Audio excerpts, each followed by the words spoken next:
গল্প চরকান্দার নীরব কান্না। ১৯৮৯ সালের কথা।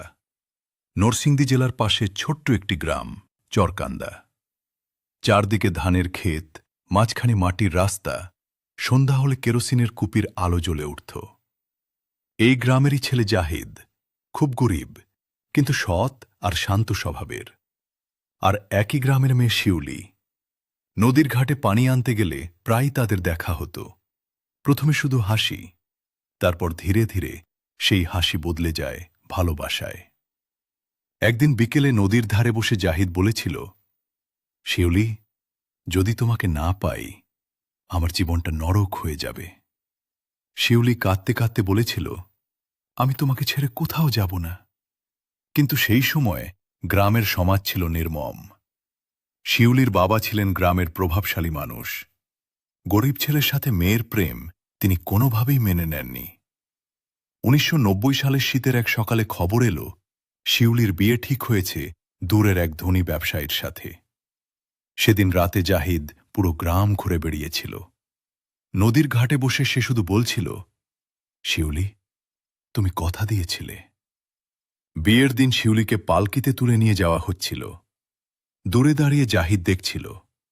শিউলির চোখে তখন শুধু পানি, কিন্তু কিছু বলার আর কোনো অধিকার ছিল না। সেই দিনটার পর জাহিদ আর আগের মতো থাকেনি। গ্রামের মানুষ বলে সে নাকি রাতের পর রাত নদীর ঘাটে বসে থাকত।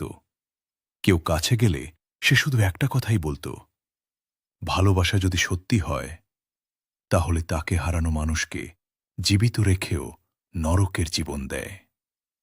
বছর কয়েক পরে এক বর্ষার রাতে হঠাৎ খবর এলো নদীর ধারে জাহিদকে অচেতন অবস্থায় পাওয়া গেছে। তার পাশে ছিল একটা পুরনো কাগজ। তাতে লেখা ছিল, শিউলি, তুমি সুখে থেকো। আমি শুধু তোমাকে ভালোবেসেছিলাম। এটাই ছিল আমার সবচেয়ে বড় অপরাধ।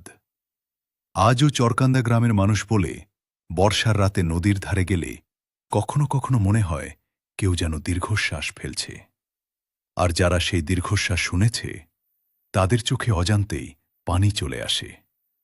কারণ তারা জানে, কিছু ভালোবাসা পূর্ণতা পায় না, শুধু মানুষের জীবনকে নরকে পরিণত করে যায়।